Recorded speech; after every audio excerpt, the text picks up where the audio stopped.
Hi and Assalamualaikum. My name is Nur Jasmine Idai binti Rizwan from 5D. Today we will present about the multiple topic questions for our video presentation. So the questions is question 4, differences, question 5, the importance of professional indemnity insurance, and question 6, which is the misconduct and ethics in the code of valuers, code of conduct and ethics in Act 242.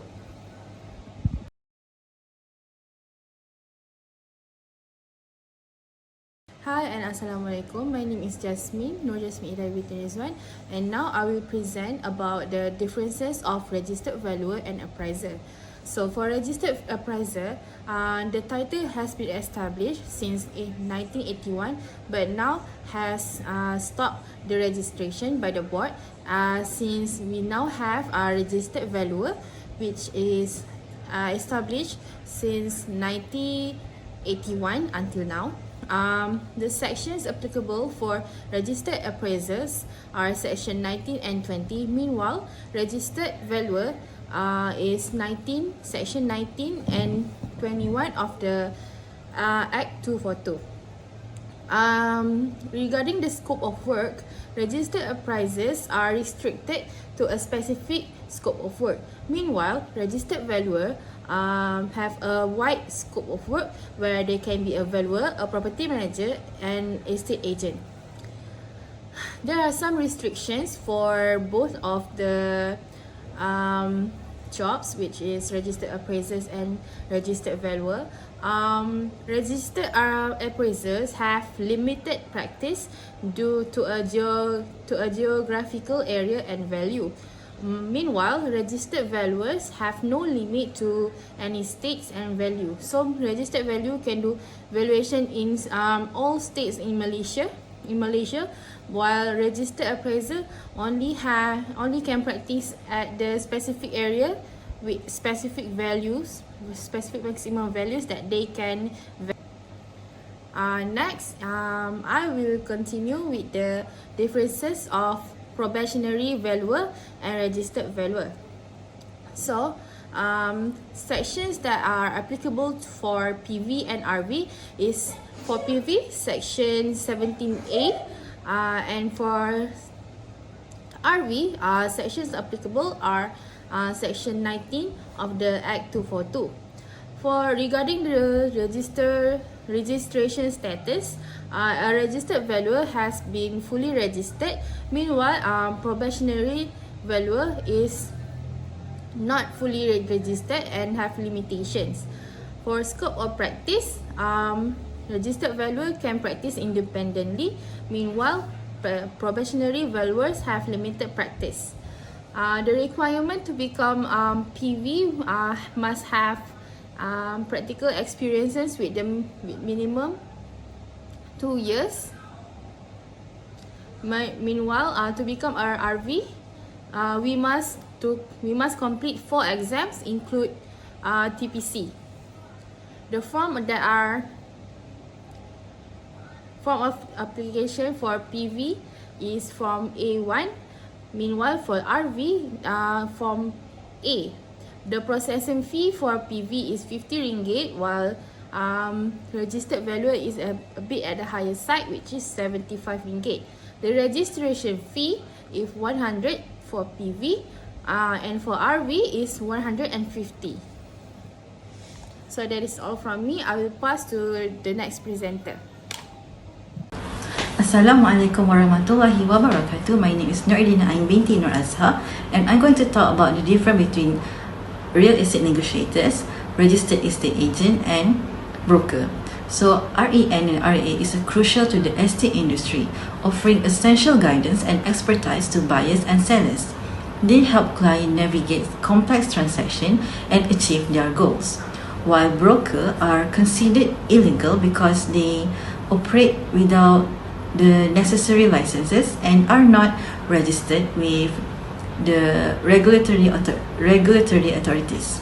Firstly, brokers are not registered with any company or board and often identify and market properties independently and also illegally. This means they do not follow the rules and standards that protect consumers, increasing the risk of fraud and unethical behavior. Meanwhile, for registered professionals like REN and also REA are legally registered with the board, with REA being fully registered under Section 22B using Form B as per Rule 17 to ensure that they are qualified and follow ethical practices, providing better protection for buyers and sellers. So overall, while brokers, REN and REA share a profession, their difference is significantly in qualifications, registration, and operational independence. Brokers are illegal in the property market because they operate outside the regulatory framework designed to ensure professionalism, ethical conduct, and consumer protections in real estate transactions. While REN, and REA, their expertise in industry trends, legal rules, and negotiation methods enables them to effectively represent clients and plays a key role in real estate transaction. And that's all from me. Thank you. Assalamualaikum warahmatullahi wabarakatuh. My name is Nu'ainah Hanani binti Abdul Halim, and now I will continue with the importance of professional indemnity insurance, or known as PII, for each registered valuation firm in Malaysia. As we know, PII is very important and one of the requirements for registered valuation firm in Malaysia. It also offers a financial safeguard towards the claims for any damage or expenses result from professional services given. Okay, now I will continue with the first important. PII act as financial security. Sometimes valuer can make mistake due to a human error, so client can file suit against the valuation company for negligence. So that's the PII help to cover the legal fee and any awarded losses. The second important is keeping reputation and growing client trust. It shows a valuation firm dedication to the ethicals and requirement and handling risk effectively. And clients are kinder to deal with a valuation firm that carry a PII, because if anything happen, they know that the company has a protection financially for them. Next is reducing the pressure related to legal challenge. This is for the valuer. Insurance will cover all the expenses and avoiding a single lawsuit from affecting operation. The firm need to endure the risk while continue to offer valuation service to its clients. Now we continue with the example of claimable loss for PII. The first example is the professional negligence. For example, the valuer not using proper valuation technique or ignore or miss the important factor that actually influence the property value and make clients struggle and get harmed by financial losses.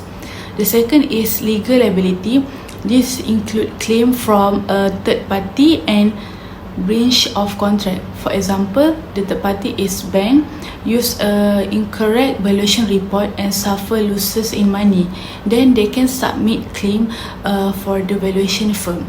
The third one is accidental or unintentionally action. For example, if a valuation report unintentional includes slanderous remarks about a third party, so it will settle with the insurance.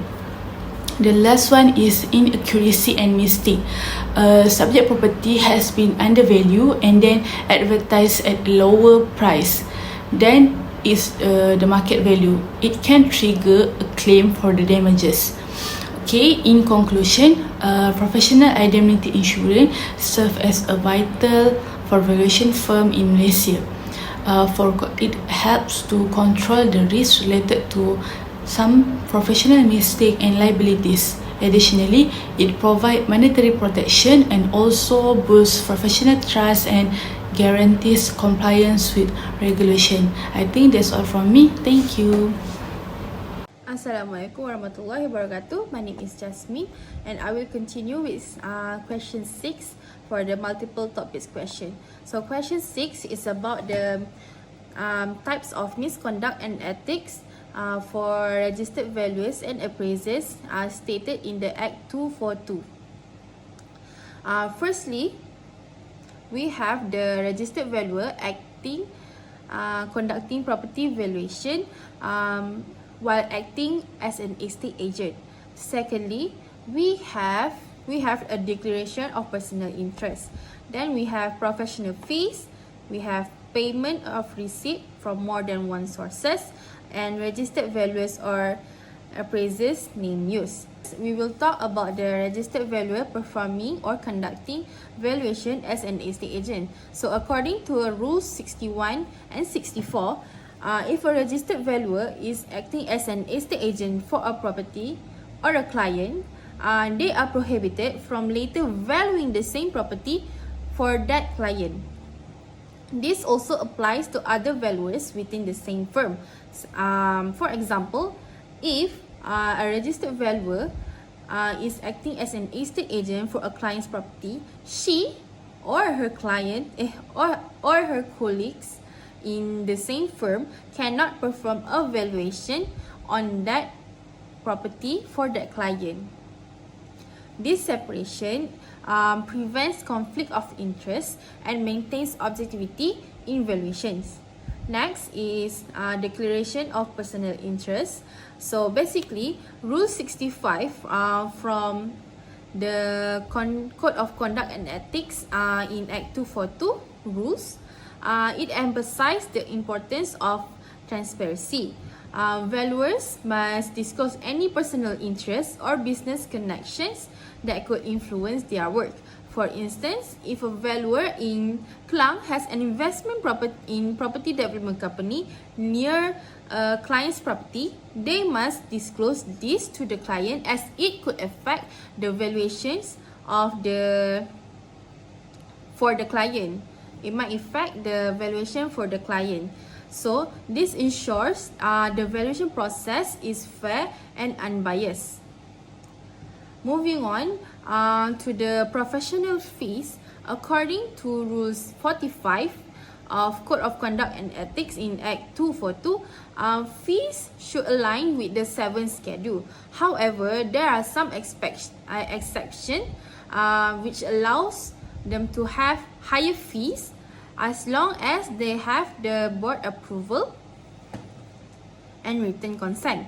However, to get a higher fees according to Rule 66, it must have justification. For example, the valuer have to value a specialized industrial property which requires more knowledge and more market study to do, which that can be justified as they have to do more work than usual, and maybe it's exceptionally harder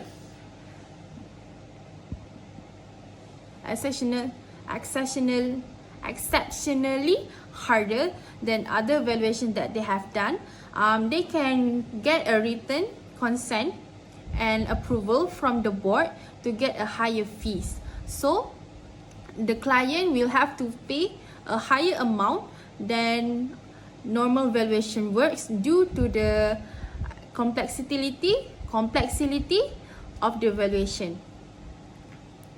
Next is the payment from multiple sources, which is more than one sources, payment of receipt. So Rule 69 address the payment from multiple sources. Valuers can accept payments from more than one party for a single valuation service. However, all parties However, the registered valuer have to get their written consent from all the parties that are involved so that there is transparency and prevents conflict of interest. Lastly is the registered valuers and appraisers use of name. So in Code of Conduct and Ethics for Act 242, Rule 77 states that a registered valuer must avoid associating their name with dubious or unethical enterprises.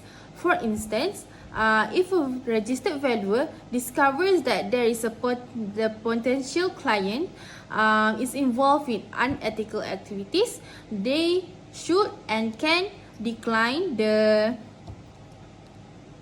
client. This protect their professional reputation and integrity of the profession. So that is all from me. I will pass to the next presenter, which is Muhammad Asri bin Mazlan for question 7. Thank you.